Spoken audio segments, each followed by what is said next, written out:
चलिएगा, उड़ान IAS academy में आपका स्वागत है। आज पुनः हम बायोलॉजी के एक पाचन तंत्र के भाग से कुछ क्वेश्चन लेकर आपके सामने हैं। चलिए, जो आपके व्यापम और PSC दोनों के लिए ये उपयोगी है। व्यापम में होने वाले जितने भी एग्जाम, चाहे आप शिक्षक भर्ती ले लें या अदर ले लें, उसमें भी ये काम आएगा। वर्ग 3 के लिए भी बहुत उपयोगी रहते हैं। तो इन क्वेश्चन को हम सॉल्व करते हैं, ठीक है ना। चलो, पहला क्वेश्चन है, पाचन तंत्र का सबसे लंबा भाग कौन सा है। ठीक है, तो पाचन तंत्र में अगर हम देखते हैं तो देखो, पाचन तंत्र में सबसे, अगर मुख गुहा से हम ले, ठीक है ना, मुख गुहा से हम लेते हैं तो सबसे लंबा भाग केवल और केवल कहाँ मिलता है हमें, आंत में मिलता है। ठीक है ना, आंत वाला जो भाग होता है ये काफी लंबा होता है, आंत का भाग। ठीक है ना, आंत में दो हैं, एक तो बड़ी आंत होती है और एक छोटी आंत होती है। तो यहाँ छोटी आंत जो होती है वह सबसे लंबी होती है, जबकि बड़ी आंत छोटी होती है। ठीक है ना, बड़ी आंत छोटी होती है। तो यहाँ पे पाचन तंत्र का अगर हिस्सा देखा जाए तो ग्रास नली है, आपकी बड़ी आंत, छोटी आंत और आमाशय है।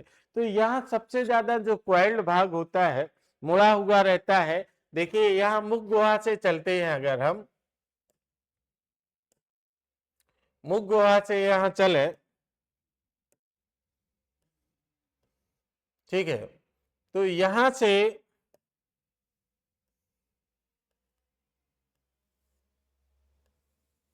आगे बढ़े, यहां एक मिलेगा आपको,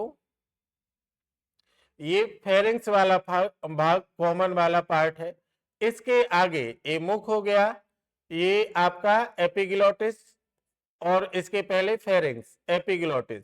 इसके बाद यहाँ दो पार्ट हो जाते हैं। देखो, एक तो जाता है श्वसन के लिए और एक जाता है फूड पाइप जिसे कहते हैं, जिसे हम ईसोफेगस या ग्रास नली कहते हैं। ठीक, ग्रास नली। तो यहाँ ग्रास नली से आगे जब बढ़ते हैं तो यहाँ एक कपाट होता है और यहाँ से स्टमक जुड़ा होता है। ठीक है ना, स्टमक को अगर हम ले लें तो यहाँ स्टमक के 3 पार्ट होते हैं। ये भी छोटा सा है, ये भी ज्यादा बड़ा नहीं है। ठीक है ना, यहाँ से आप देखो, ये छोटी आंत का पहला भाग, छोटी आंत के 3 भाग होते हैं। कौन कौन सा होता है, देखो, पहला होता है आपका ड्यूडेनम, दूसरा जेज्यूनम, और तीसरा होता है आपका इलियम। ठीक है ना, तो यहाँ पे छोटी आंत में जब हम बात करते हैं तो ये 3 भाग, ड्यूडेनम, जेज्यूनम और इलियम। तो इसमें आप देखते हैं कि ये भाग तो है इसका ड्यूडेनम, और ये आगे चल के ना एक क्वाइल, मतलब बहुत घूमी हुई संरचना यहाँ बन जाती है। ठीक है ना, ये पार्ट, और यहीं पे ये लगी होती है क्या, छोटी आंत का लास्ट हिस्सा इलियम, और यहां पे होता है जेज्यूनम। तो यहां ये आगे चल के ये बनता है क्या, सीकम, और यहां से बन जाती है फिर बड़ी आंत। तो बड़ी आंत जो होती है वह, देखो, पहले भी हम बता रहे थे कि बड़ी आंत का जो भाग होता है वह छोटा होता है। ये बड़ी आंत, इसे ऊपर उठते हुए ये जो वाला पार्ट है ना, इसे कॉलन कहते हैं, और ये वाला है जो रेक्टम, जिसे हम मलाशय कहते हैं, और यहाँ फिर क्या हो जाता है, गुदा द्वार। ठीक, तो यहाँ पे सबसे लंबा इस सब में अगर देखा जाए तो हमें यही पार्ट दिखाई दे रहा है, उसमें भी कौन सा, छोटी आंत। ठीक है ना, तो पाचन तंत्र का जब भी भाग पूछा जाता है, लंबा भाग कौन सा है, तो पाचन तंत्र का लंबा भाग सबसे ज्यादा कौन सा हो जाता है, छोटी आंत। ठीक है ना, फिर नेक्स्ट क्वेश्चन आता है अपना कि भोजन की शुरुआत कहां से होती है। तो दो भोजन की शुरुआत तो हमारा मुख, भोजन की शुरुआत पहला जो भाग है अपना मुख, और मुख के बाद दूसरा आता है क्या, दूसरी जगह आमाशय, ठीक है ना। इसके बाद कुछ पाचन जो होता है वो कहां होता है, आंत में। तो पाचन का प्रारंभ अगर पूछा जाए तो मुख में ही होने लगा पाचन। जहां मुख में पाचन के लिए क्या होता है, देखो मुख में क्या है कि मुख में लार ग्रंथियां होती हैं, ठीक है ना। मुख में क्या होती हैं, लार ग्रंथियां होती हैं।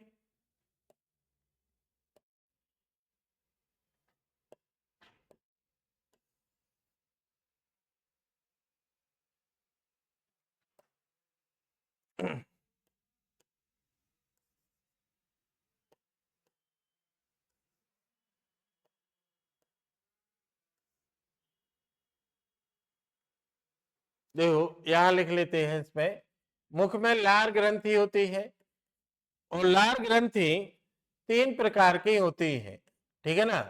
3 जोड़ी यहां पर लार ग्रंथि पाई जाती है, जिसमें आपका सब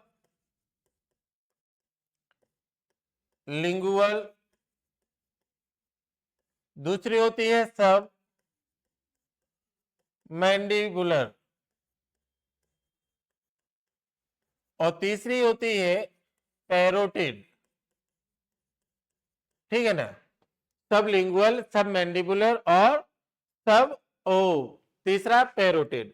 पैरोटिड सबसे बड़ी ग्रंथि होती है, ठीक है ना।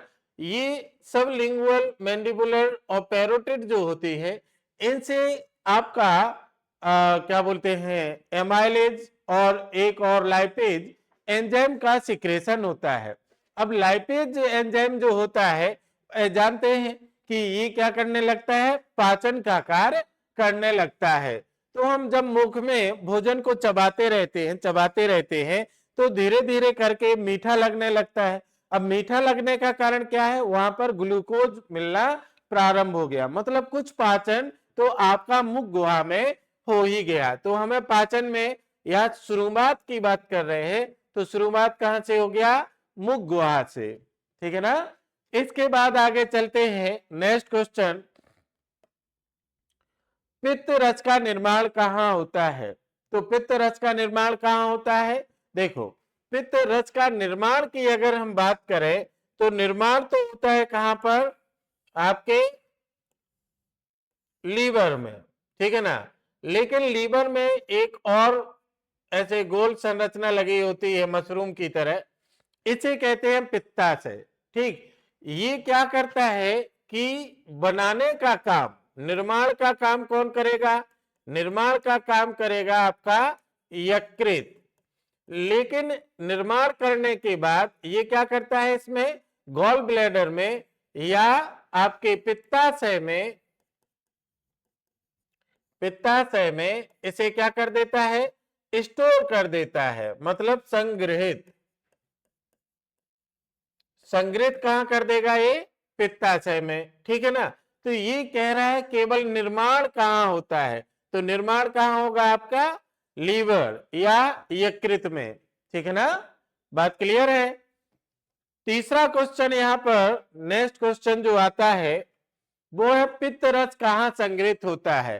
तो देखो पित्त रस कहां संग्रहित होता है, अभी हमने बात की थी कि पित्त रस बनेगा कौन, बनाएगा कौन, लीवर बनाएगा, ठीक है ना। और लीवर में बनने के बाद संग्रहित कहां होगा, संग्रहित करने के लिए क्या है अपने पास, गॉल ब्लैडर या पित्ताशय, ठीक है ना। अगर हम बात कर रहे हैं केवल संग्रहित की, तो संग्रहित तो करना है किसको, पित्ताशय को। निर्माण कौन करेगा, यकृत निर्माण करेगा, यकृत, और संग्रहित करेगा पित्ताशय, ठीक है ना। पित्ताशय क्या करेगा, निर्माण कार्य करेगा। फिर नेक्स्ट क्वेश्चन है, अग्न्याशयी रस किस अंग द्वारा स्त्रावित होता है। अग्न्याशयी रस किस अंग द्वारा स्त्रावित होता है। तो देखो ये तो अग्न्याशयी रस सीधे सीधे लिखा है, क्या लिखा है, इसी रस को ना एक नाम और देते हैं। अगर ये कहता क्या, इसको कहते पूर्ण पाचक रस। पूर्ण पाचक रस कौन से अंग द्वारा स्त्रावित होता है, तब थोड़ा हमें सोचना पड़ता है ना। लेकिन यहाँ पे तो उसने अगन्य आशय दे दिया। तो आपने देखा होगा कि जो स्टमक से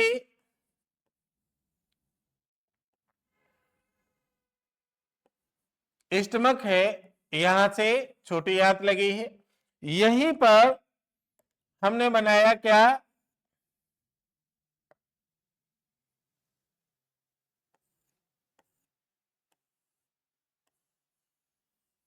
ये लीवर, ठीक है ना। और यहां से एक और डक्ट इसमें जुड़ी होती है, एक पत्ती के आकार के इस प्रकार से, ये, ठीक है ना। जो दोनों ही इसमें क्या करेंगी, अपने रस डालती हैं, किसमें, ड्यूडेनम वाले भाग में। ड्यूडेनम, ये ड्यूडेनम किसका भाग था, अभी हमने बात की थी ना। ये ड्यूडेनम जो भाग है वह किसका है, छोटी आंत का पहला भाग, ठीक है ना। छोटी आंत का पहला भाग जो है वो ड्यूडेनम है। तो यहां पे अग्न्याशय में ये आपका अग्न्याशय है, ठीक है ना। ये आपका स्टमक मतलब आमाशय है, ये क्या है आपका यकृत, ठीक।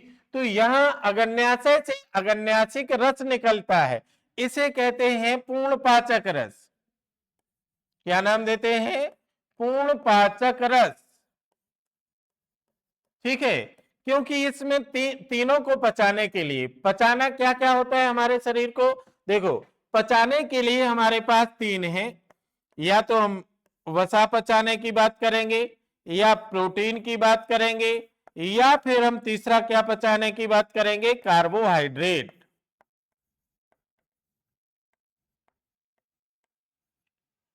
कार्बोहाइड्रेट, ठीक है ना। इनको पचाने के लिए यहां तीनों एंजाइम निकलते हैं, कौन कौन सा, टीएपी, ऐसे याद रखें, टीएपी ताप, ठीक है ना, जिसमें आपका ट्रिप्सिन, एमाइलेज और पेप्सिन, ये तीनों के तीनों आपके रस निकलते हैं। इसलिए इन तीनों को पचाने के लिए तीन रस काफी है, तीन एंजाइम, ठीक। इसलिए इसे क्या कहते हैं, पूर्ण पाचक रस भी कहते हैं। तो अग्न्याशय जो है आपका, वो क्या, अग्न्याशय रस किससे स्रावित होता है, तो आंसर बन गया आपका अग्न्याशय, ठीक है ना। अग्न्याशय ना दे करके ये देता पूर्ण पाचक रस किससे निकलता है, तब भी आंसर क्या बनता अपना, अग्न्याशय, ठीक है ना। आशा करता हूं कि समझ में आया होगा। आगे चलते हैं। नेक्स्ट क्वेश्चन है, आमाशय में भोजन का पाचन किसके द्वारा होता है। आमाशय में भोजन का पाचन किसके द्वारा होता है, तो देखो आमाशय मतलब स्टमक, चलो स्टमक को देखते हैं। स्टमक ये आपका ईसोफेगस था, यहां ये वाल्व लगा है, जैसे ईसोफेजियल वाल्व कहते हैं। यहां से आपका क्या बन गया, ये स्टमक बन गया, ठीक है ना। यहां पर इसके तीन पार्ट कर दिए हमने, ये हो गए। पहला जो पार्ट है इसको कहते हैं हम कार्डिक, ये वाला पार्ट है इसको कहते हैं हम फंडिक, और तीसरा जो पार्ट है, भाग है, इसे कहते हैं हम पाइलोरिक, ठीक है ना। ये तीन पार्ट इसके हो गए। अब यहां देखिए ध्यान से, यहां पे पहला जो पार्ट है इसमें भरा होता है HCl, ये वाला जो पार्ट है इसमें एक कांटेनुमा ऐसी संरचना होती है जिसे हम कहते हैं रूजी। ये क्या है यहाँ पर, रूजी। अब रूजी का काम क्या है, यहाँ पे जब भोजन HCl में आता है तो HCl इसको क्या कर देता है, अम्लीय बना देता है, जितने भी जीवाणु विषाणु होते हैं सब यहाँ खत्म। अब ये आगे बढ़ा तो ये भोजन को आगे नहीं बढ़ने देता है, रूजी यहाँ रोक लेता है। यहाँ लगभग 4 घंटे तक यहाँ भोजन रुकता है 4 घंटे, ठीक है ना। तो यहां पे आपको दो प्रकार के एंजाइम मिलते हैं। एक एंजाइम है आपका रेनिन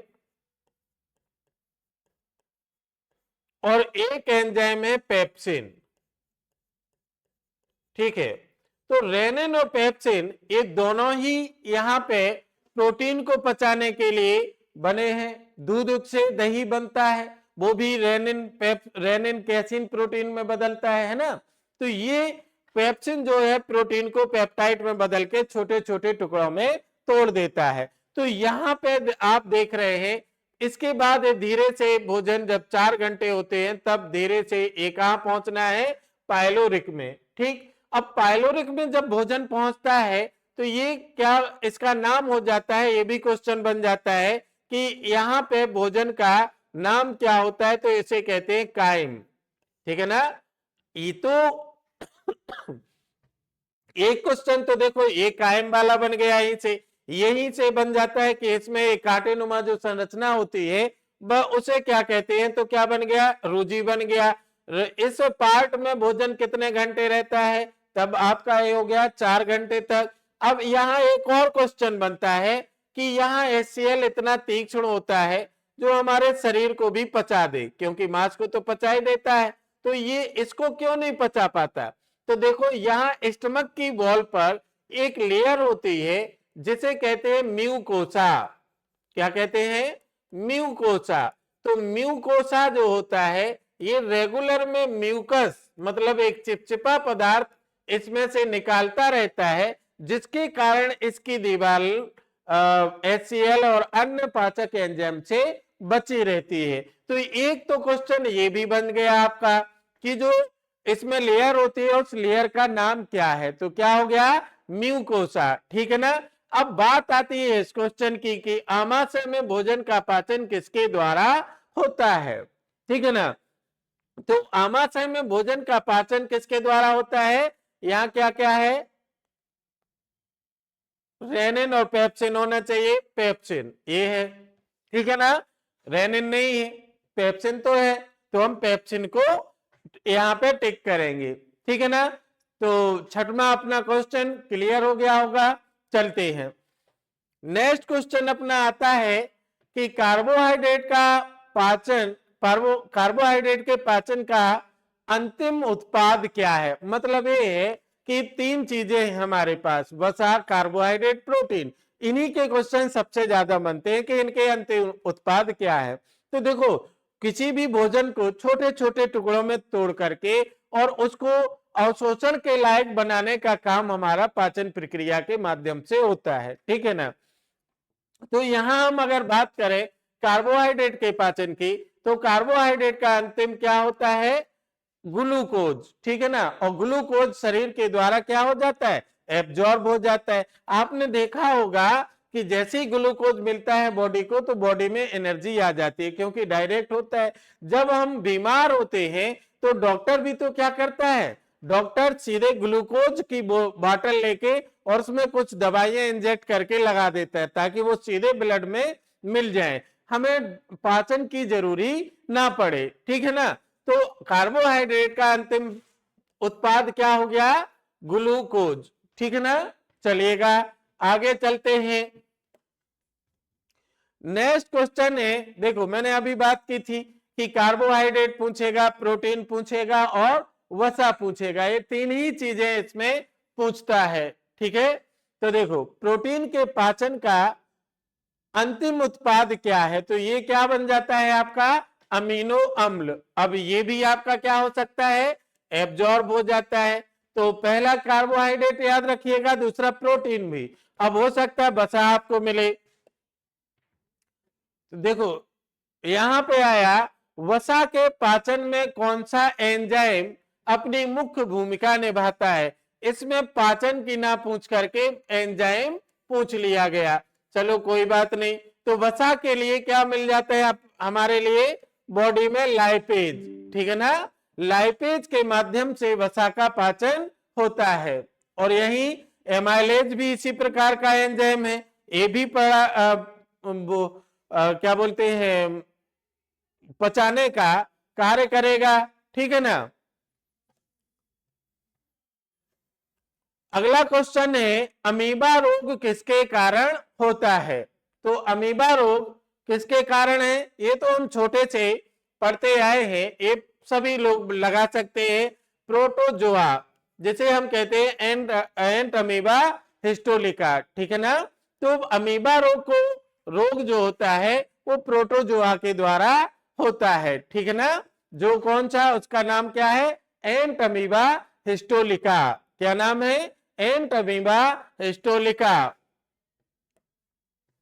नेक्स्ट क्वेश्चन है अपना कि जो पेचेस है, ठीक है ना, डायसेंट्री, ये रोग जो होता है वो किस अंग को प्रभावित करता है। तो देखो ध्यान रखिएगा, जो पेचेस होता है ये आपके सीधे सीधे बड़ी आंत को क्या करता है, प्रभावित करता है। और बड़ी आंत का काम क्या होता है, बड़ी आंत का काम होता है अवशोषण करने का, ठीक है ना। ये लिक्विड जो बन के आता है, जो कायम था, यहाँ पे जब पहुंचता है तो सारे के सारे पोषक तत्व इससे अवशोषित छोटी आंत के द्वारा हो जाते हैं। लेकिन अब जितना भी पानी वगैरह बचता है वो केवल कौन करता है, बड़ी आंत। ठीक, तो बड़ी आंत में जब ये प्रभावित रहती है तो ये कोई पाचन या वो सॉरी कोई अवशोषण नहीं करती, ठीक है ना। तो नहीं करेगी तो जो लिक्विड होता है ना वो ज्यों का त्यों निकलना शुरू हो जाता है। तो यहाँ पे जो मल होता है वो उसका जो कॉन्सेंट्रेट होता है ना अवशोषण होने के बाद वो नहीं होता, जैसा कायम आया वैसा का वैसा ये निकाल देता है। तो यहाँ पे पेचिस में कौन सा अंग प्रभावित हो गया, बड़ी आंत, ठीक है ना। नेक्स्ट है पाचन तंत्र का कौन सा भाग जल का अवशोषण करता है। देखिए अभी हम बात कर रहे थे बड़ी आंत की कि केवल जल का भाग जो होता है वो कौन अवशोषित करेगा, सॉरी, पाचन तंत्र का कौन सा भाग जल का अवशोषण करता है। तो इसमें क्या आ जाएगा, अपना आंसर हो जाएगा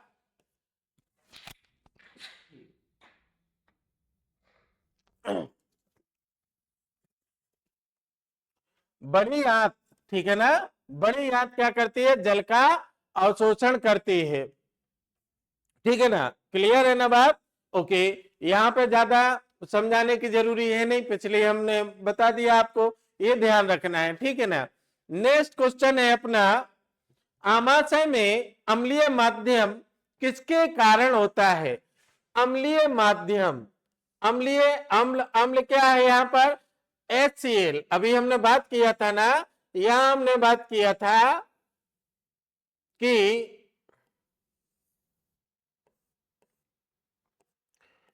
यहां पे HCl भरा होता है, पहला पार्ट। जैसे हमने क्या कहा था, कार्डिक, तो कार्डिक में HCl होता है। तो आमाशय में अम्लीय माध्यम किसके द्वारा हो गया, हाइड्रोक्लोरिक अम्ल HCl, ठीक है ना। दूसरे में तो हमने बताया था क्या था, रेनिन था और दूसरा पेप्सिन था, ठीक है ना। फिर आता है नेक्स्ट क्वेश्चन आपका स्टार्च मंड के पाचन में कौन सा एंजाइम उत्तरदायित्व है, मतलब मंड को कौन पाचन करता है स्टार्च का, तो कौन सा, एमाइलेज। हमने मुख की बात की थी ना अभी, मुख में लार में दो एंजाइम कौन कौन से, एमाइलेज और लाइपेज। तो ये कार्बोहाइड्रेट का पाचन कर देता है यहीं पर, ठीक है ना। तो यहाँ कार्बोहाइड्रेट पाचन करके कौन, एमाइलेज कार्बोहाइड्रेट का पाचन करके किस में बदल देता है, ग्लूकोज में बदल देता है। ये किस में बदल जाएगा, ग्लूकोज, ठीक है ना। फिर अपना नेक्स्ट आता है पित्त रस का मुख्य कार्य क्या है, पित्त रस का मुख्य कार्य क्या है। तो पित्त का क्या काम है, वसा का इमल्सीकरण करना, वसा को तोड़ देना, ठीक है ना। पित्त रस क्या करेगा, पित्त रस कहां से निकलेगा, बनेगा कहां, यकृत में। बनता कहां पर है, याद करो, निर्माण अभी हम पढ़े थे, निर्माण कहां होना है, यकृत में। और इसका स्टोर कहां करेगा, संग्रहित कहां करेगा, ये करेगा पित्ताशय में, गॉल ब्लैडर में, ठीक है ना। तो यहां से निकल के कहां आएगा, छोटी आंत में, छोटी आंत के पहले पार्ट में यहां पे आएगा। यहां से बनाए थे ना ऐसे ड्यूडेनम वाला भाग, ड्यूडेनम के बाद यहाँ पे बहुत सारी एक्वाइल्ड है, ठीक है ना। तो यहाँ पे आता है, इस आंत में भी बहुत सारी छोटी छोटी उंगली नुमा संरचनाएं पाई जाती हैं, ठीक है ना, जिन्हें हम क्या कहते हैं, जिन्हें हम विलाई कहते हैं। ये विलाई क्या करती हैं, अवशोषण का काम भी करती हैं और यहाँ पे पाचक कुछ रस भी निकालते रहते हैं, ठीक है ना, जिससे क्या होता है, पचाने में, भोजन के पचाने में बहुत सहयोग करती हैं। तो यहाँ पे तो केवल हमें क्या पूछा गया, पित्त रस का मुख्य कार्य क्या हो जाएगा, वसा का इमल्सीकरण। क्लियर है ना। नेक्स्ट चलते हैं। अब कह रहे हैं मनुष्य के दांतों में दाढ़ के दांतों की संख्या क्या होती है। तो देखो, इसको जानने के लिए आप क्या करते हैं, अगर मुख देखेंगे तो मुख के हम दो पार्ट करें, ऊपर और नीचे। अब नीचे के जबड़े के भी दो पार्ट कर दें, यहां से आधा भाग, यहां से आधा भाग। यहां से बनता है एक फॉर्मूला, हम लोग पढ़ते क्या है, ICPM। ICPM मतलब आधे भाग में इधर का, आधे भाग में ऊपर का। तो कैसे, आई से क्या है, इंसाइजर, सी से क्या होता है, कैनाइन, पी से प्रीमोलर, एम से मोलर। मोलर को कहते हैं हम दाढ़। ये जो है ना दोनों, ये है आपकी मोलर या दाढ़।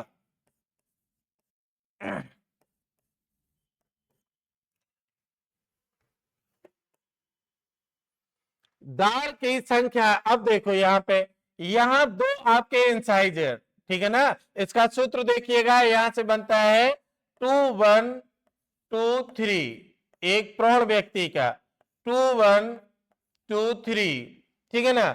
मतलब दो क्या हो गए आपके इंसाइजर, एक क्या हो गया कैनाइन, दो हो गए आपके प्रीमोलर और तीन हो गए आपके मोलर, ठीक है ना। तो यहां पे देखो दो दांत आपके सामने में, एक दो, ये दांत एक साइड, तो दूसरे साइड भी दो दांत हो गए, ठीक है ना। मतलब ये क्या हो गए, 2, एक साइड का बना रहे हैं। अब इसमें आता है कैनाइन। कैनाइन जो हमारे दांत लंबे वाले होते हैं ना, ऐसे दोनों साइड नुकीले वाले, ये आपके कैनाइन होते हैं। कैनाइन के बगल में कौन से है, प्रीमोलर। प्रीमोलर कितनी संख्या है, दो दांत, दो दांत ये हैं। इसके बाद तीन, इसमें तीन क्या है, मोलर। यहां पे तीन दांत आपके मोलर हैं, ये बड़े होते हैं और बहुत कठोर भी होते हैं। सामान्यतः 18 साल तक, 20 साल तक ये दो ही होते हैं, तीन नहीं होते हैं। तीन निकलते हैं आपके कब, जब आप पूर्ण वयस्क हो जाते हैं, ये तीसरा दांत तब निकलता है, ठीक है ना। इसे कहते हैं अक्कल दाढ़, विजडम टीथ, ठीक है ना। ये कौन सा है, अक्कल दाढ़, ठीक है ना। तो ये आपका विजडम टीथ होता है, ये लास्ट में निकलता है कब, जब आप 21 ईयर्स ओल्ड हो जाते हैं, ठीक है ना। ये तीसरा दांत बाद में निकलेगा, ठीक। तो यहां पे ये क्या हो गए, आई, ए सी, और ये दोनों पी, और ये तीन क्या हो गए आपके एम। तो ये हो गया आपका फॉर्मूला इसके अकॉर्डिंग। अब देखो, तीन इधर है तो तीन नीचे इधर इस साइड भी होंगे, तो तीन और तीन कितने हो गए, 6। अब 6 एक जबड़े में है, तो दोनों जबड़े में नीचे और ऊपर मिला के कितने हो गए, टोटल 12, ठीक है ना।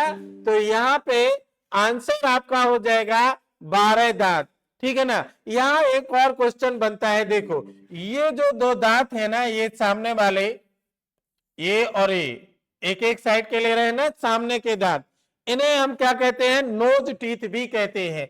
इनको इंसाइजर को क्या कहते हैं, ये वाले जो दांत हैं इन्हें कहते हैं नोज टीथ, क्योंकि ये नाक के नीचे होते हैं। ठीक, ये नाक के नीचे है, इसलिए इसे क्या कहते हैं, नोज टीथ। इसके बाद ये जो है सी, जैसे हमने कैनाइन कहा, ठीक है ना, ये चीरने फाड़ने के काम आता है, ये कतरने का काम आता है। आगे जो इंसाइजर है, चूहों के दांत यही बहुत ज्यादा क्या होते हैं, नुकीले होते हैं, ठीक है ना। जबकि कैनाइन किसमें होते हैं, कैनाइन आपके होते हैं जो मांसाहारी जानवर होते हैं उनके बड़े बड़े होते हैं, ठीक है ना।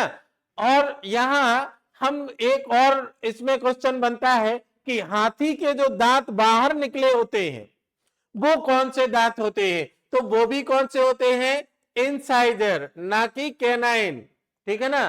कैनाइन दांत तो होते हैं केवल उन जानवरों के जो मांसाहारी हैं, ठीक है ना, इनके बड़े बड़े दांत होते हैं। तो अच्छा, ये नोज टीथ हो गए। इसके बाद आपका नेक्स्ट जो आता है कैनाइन, ये देखो कहां पे होते हैं, ए आई के नीचे होते हैं, यहां पे सामने आंख के नीचे, इसलिए इसे कहते हैं आई टीथ। कैनाइन को क्या का नाम देते हैं, आई टीथ,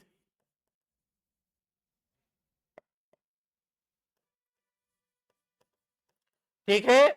अब ये प्रीमोलर और मोलर जो है इन्हें कहते हैं चीक टीथ। चीक माने गाल, ठीक है ना, गाल के पीछे होते हैं, इसमें होते हैं, ठीक। तो पहला नोज टीथ, फिर आई टीथ, फिर चीक टीथ। तो ये तीन नाम और याद रखिएगा, इनसे भी क्वेश्चन बनता है, नोज टीथ कितने होते हैं, ऐसे भी पूछ सकता है, ठीक है ना। चलो, तो ये आपका क्लियर हो गया। आगे बढ़ते हैं। नेक्स्ट है आमाशय में पाए जाने वाले प्रोटीन पाचक एंजाइम कौन से हैं, तो ये पूछ रहा है प्रोटीन पाचक, ठीक है ना। तो प्रोटीन को पचाने के लिए हम पहले ही बात कर चुके हैं कि आमाशय में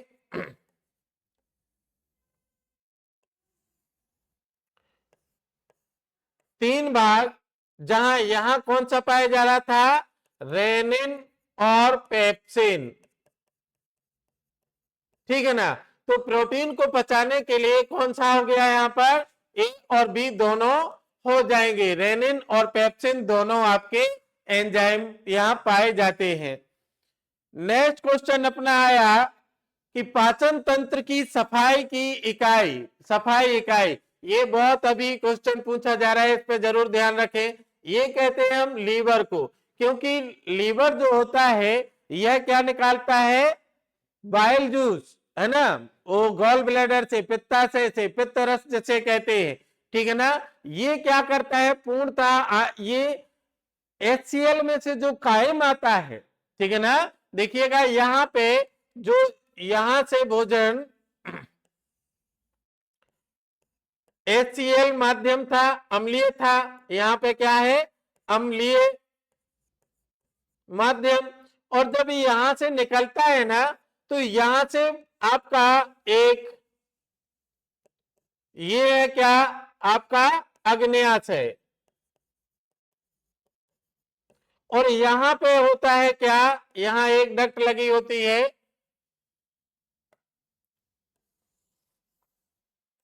जो क्या है आपका यकृत, लीवर। तो यहां से भी देखो क्षारीय माध्यम, और ये भी क्षारीय माध्यम, ये दोनों ही इसमें क्या कर देते हैं, क्षारीय माध्यम प्रदान करते हैं, ठीक है ना। इसलिए ये पूर्णतः जो अम्ल था वो अब क्षार में बदल के इसको पूरा साफ करके आगे ले जाता है, ठीक। इसलिए इसे क्या कहते हैं, पाचन तंत्र की सफाई इकाई। फिर अपना नेक्स्ट क्वेश्चन बनता है, पाचन क्रिया का नियंत्रण किस तंत्रिका तंत्र द्वारा होता है। तो देखो पाचन क्रिया का नियंत्रण, तो ये होता है आपका ऑटोनॉमिक तंत्रिका तंत्र। जब मैं तंत्रिका तंत्र पढ़ाऊंगा ना, उसमें आपको ये बताऊंगा, ठीक है ना। चलिएगा, नेक्स्ट क्वेश्चन है, छोटी आंत की आंतरिक सतह पर उपस्थित अंगुली जैसी प्रक्रियाओं को क्या कहते हैं? देखो मैंने बात की थी ना, यहां से जब आंत आई और यहाँ पे क्वाइल्ड हो गई थी इस प्रकार से, ठीक है ना, तो यहां हमने बात की थी कि यहाँ कुछ कुछ इस प्रकार से अंगुली नुमा संरचना यहाँ बनी रहती है पूरे में, ठीक है ना, ऊपर और नीचे। तो इसे हम क्या कहते हैं? विलाई कहते हैं, ठीक है ना। तो ये कौन सी संरचना है? विलाई। क्लियर है ना? ये आपका विलाई इसका आंसर हो जाएगा। आशा करता हूं कि क्वेश्चन आपको पसंद आए होंगे। ठीक है, नेक्स्ट भाग में पुनः मिलते हैं। नमस्कार।